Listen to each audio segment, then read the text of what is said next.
దేవస్థానానికి సంబంధించి వార్షిక టెండర్లు పిలవటం జరిగింది. అలాగే కొన్ని షాపులు వీటన్నిటికి కూడా పాటలు నిర్వహించడం జరిగింది. వీటిలో ఈరోజు మొత్తం 17 ఐటమ్స్కి సంబంధించి టెండర్లు పిలవటం కానీ పాటలు జరపడం కానీ జరిగింది. వీటిల్లో ఒక కొబ్బరి చిప్పలు పోగు చేసుకునే హక్కుకు సంబంధించిన వేలం పాట అదొకటి జరిగింది.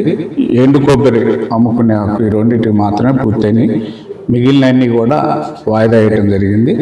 అలాగే దేవస్థానానికి సప్లై చేయడానికి కానీ ఈ ప్రొవిజన్స్ ఇది ఆన్లైన్ టెండరు, ఇది ఆన్లైన్ టెండర్ ఇంకా ఓపెన్ చేయలేదు, అది ఓపెన్ చేయటం జరుగుతుంది.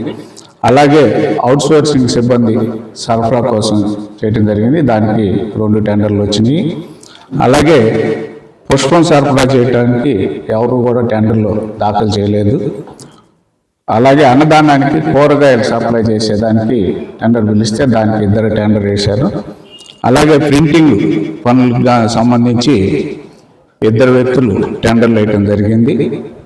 దేవస్థానానికి పాలు, పెరుగు, అభిషేకం సామాన్లు సరఫరా చేసేదానికి 2 వ్యక్తులు టెండర్లు వేయటం జరిగింది. అలాగే కరెంటు మరియు ప్లంబింగ్ సామాన్లు సరఫరా చేసేదానికి 2 టెండర్లు వేయటం జరిగింది. వస్త్రాలు సరఫరా చేసేదానికి, అలాగే గోశాలకు వరిగడ్డి వాటి దానా సంబంధించి టెండర్లో ఎవరు కూడా పాల్గొనలేదు. ఈరోజు ఆగిపోయిన పాటలు కానీ ఈ టెండర్లు కానీ మళ్ళీ మార్చి 10వ తారీఖున తిరిగి జరపడం జరుగుతుంది.